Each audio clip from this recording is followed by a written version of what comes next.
போன வீடியோவில் எங்கள் அப்பா வெய்டிங் மிஷினை உடச்சிட்டாருன்னு சொன்னேன். ஆனால் அதுக்கு முன்னாடி எங்கள் அப்பாவோட பற்றி நீங்கள் சொல்லியே ஆகணும். எங்கள் அப்பா எப்படி இருப்பாருன்னா, பார்க்க ரொம்ப சிகப்பாக இருப்பாங்க. தலை நிறைய முடி இருக்கும். அந்த தலை வாரக்குள்ளே தண்ணி தடவி தான் தலை வாருவாங்க. விபூதி பட்டை அடிச்சுப்பாங்க. அப்போ எங்கள் அப்பாவுக்கு ஒரு 28 வயசு தான் இருக்கும். அப்பயும் எங்கள் தாத்தா இது யாரையுமே நான் பார்த்ததில்ல. அந்த பட்டையெல்லாம் அந்த விபூதி பட்டையெல்லாம் அடிக்க மாட்டாங்க. ஆனால் எங்கள் அப்பா சின்ன வயசுலேருந்து அவர் இறக்குற வரைக்குமே அந்த பட்டை அடிச்சுப்பாங்க. குங்குமம் பொட்டு வச்சுப்பாங்க. அவ்வளோ நீட்டாக இருப்பாங்க. காலையில் எந்திரிச்ச உள்ள வெளியே கிளம்பணுன்னா அந்த விபூதி பட்டையெல்லாம் அடிச்சுக்கிட்டு நிறைய முடி இருக்கும். பார்க்க நல்லா சிகப்பாக இருப்பார். நார்மலான 5 அடிக்கு மேலே ஹைட்டு இருக்கும்னு நினைக்கிறேன். நல்லா 6 அடி இருக்காது, ஒரு 5 அடிக்கு மேலே நல்லா ஹைட்டாக இருப்பார். அவங்க ஹோட்டல் கடையில் வேலை செஞ்சிட்ருந்தாங்க. எங்கள் அப்பா 8 வயசில் அங்கே போனாங்களாம் ஹோட்டலில் கடைக்க. அப்போ இருந்து எங்கள் அப்பா இறக்குற வரைக்கும் அங்கேயே தான் வேலை செஞ்சார். அந்த காலத்துலேயே அந்த ஹோட்டல் கடையிலலாம் வேலை செய்கிறதுலாம் வருமானம்லாம் நல்லாவே வந்துருந்துச்சு. அந்த அளவுக்கு இருந்தும் எங்கள் குடும்பம் ஏன் இப்படி வறுமையிலேயே போணுச்சுன்னா, அது ஏன்னு எனக்கு இப்போ என்னால் யோசிக்க முடியுது. அப்போல்லாம் எங்களுக்கு யாருக்குமே தெரியல. ஒருவேளை எங்கள் அப்பா ரொம்ப நாள் இருந்திருந்தா நாங்கள் ஏதாவது கேட்டால் இருக்கலாம். அவ்வளோ பணம்லாம் வச்சுருப்பாங்க. ஜோப்பு நிறைய பணம் இருக்கும். எனக்கு இன்னும் அந்த ஞாபகம் இருக்குது. எங்கள் அப்பா தூங்கிட்டு இருந்தால் அப்படியே எந்திரிச்சாக்க கொட்டும், அந்த அளவுக்கு பணம் வச்சுருப்பார். இன்றைக்கி காலகட்டத்துக்கு எல்லாம் இங்கே இருக்கிறவங்கலாம் நிறையா சொந்த வீடுக்காரங்களாம் இருக்காங்க. அந்த அம்மா அந்த அக்காவெல்லாம் என்கிட்ட சொன்னாங்களே, இந்த நிலத்தெல்லாம் நான் அப்போ இந்த அளவுக்கு வாங்கினோமான்னு சொல்லக்குள்ள எங்கள் அப்பாவும் நினச்சிருந்தா அன்றைக்கி நகையாவோ இல்லை நிலமாகவோ இல்லை எங்களை படிக்க வச்சுருக்கலாம். அந்த அளவுக்கு அவங்கக்கிட்ட பணம் எல்லாமே இருந்துச்சு. ஒரு தடவை எங்கள் அப்பா என்னை தூக்கிக்கிட்டு நானும் எங்கள் அப்பாவும் ஒரு படத்துக்கு என்னை கூட்டிகிட்டு போனாங்க. காக்கி சட்டை, அது கமல் சார் படம். அது இன்னும் என் நினைவில் இருக்குது. அப்படிலாம் இருந்தாங்க. காசும் நல்லா இருந்துச்சு. ஆனால் வீட்டுக்கு மட்டும் ஏனோ தெரியல கொடுக்க மாட்டாங்க எங்கள் அம்மாவை. ரொம்ப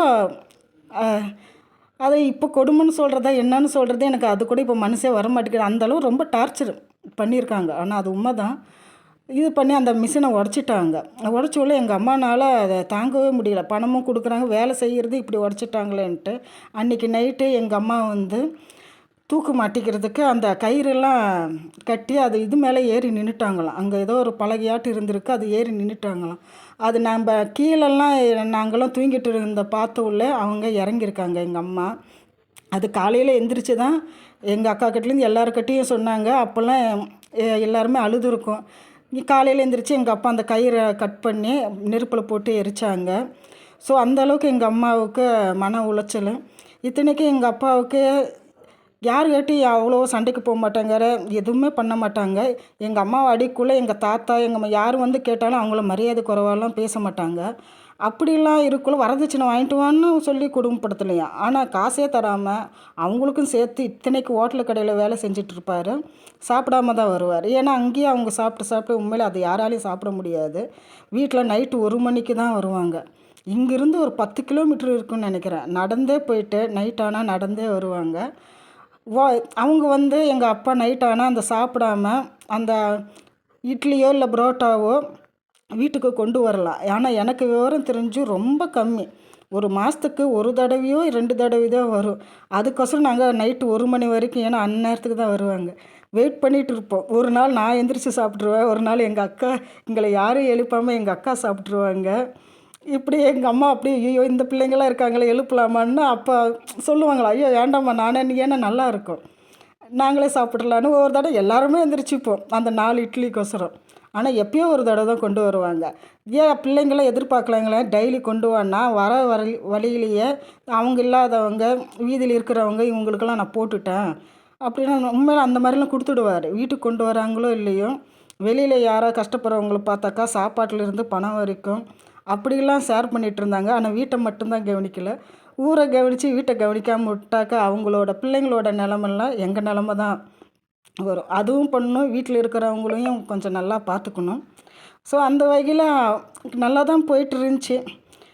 இது எல்லாம் மிஷினை உடச்சுள்ள எங்கள் அம்மா அதெல்லாம் ரொம்ப வருத்தப்பட்டு சொல்லிகிட்டு இருந்தாங்க. அப்போ தான் எங்கள் அப்பாவும் வீட்டெல்லாம் விற்றுட்டு அவங்க காலி பண்ணிவிட்டு இங்கே தூரமாக கொஞ்சம் வந்துட்டாங்க.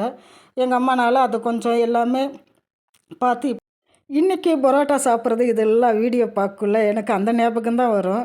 பரோட்டாவும், டீயும் இப்போ எல்லாம் அதை ஒரு நல்லா பேசினா அவ்வளோ இதாக வீடியோலாம் போடுறாங்கள்ல. நாங்கள்லாம் அப்பயே அப்படி எங்கள் அப்பாலாம் நான் குழந்தையா இருக்கக்குள்ள டீ கடை, டிஃபன் கடைலாம் வச்சுருக்காங்க. அப்போல்லாம் யாரும் வந்து ஹோட்டல்லலாம் அதிகமாக சாப்பிட மாட்டாங்கள்ல. அதனால் நஷ்டம் ஆகி எங்கள் அப்பா அந்த கடைய எடுத்துட்டாங்க. ஸோ இன்னமும் இந்த வீடியோ இந்த டீ வீடியோ இந்த மாதிரி பரோட்டா வீடியோலாம் பார்க்கக்குள்ள எனக்கு எங்கள் அப்பா ஞாபகம் தான் வரும். நாங்கள்லாம் அப்பயே அதெல்லாம் பார்த்துருக்கோம், சாப்பிட்ருக்கோமே அப்படின்லாம் தோணும். இப்படியே ஒரு 2 வருஷம் போணுச்சு. இப்படியே ஒரு 2 வருஷம் போயிடுச்சு. அதுக்கப்புறமா எங்கள் வீட்டு கடைக்குட்டி, எங்கள் சின்ன தங்கச்சி அப்போ தான் பொறந்தா. நாங்கள் அந்த ஏரியா விட்டு இந்த ஏரியாவுக்கு வந்துட்டோம். அதுக்கப்புறம் என்ன நடந்துச்சுன்ட்டு நான் அடுத்த வீடியோவில் சொல்கிறேன்.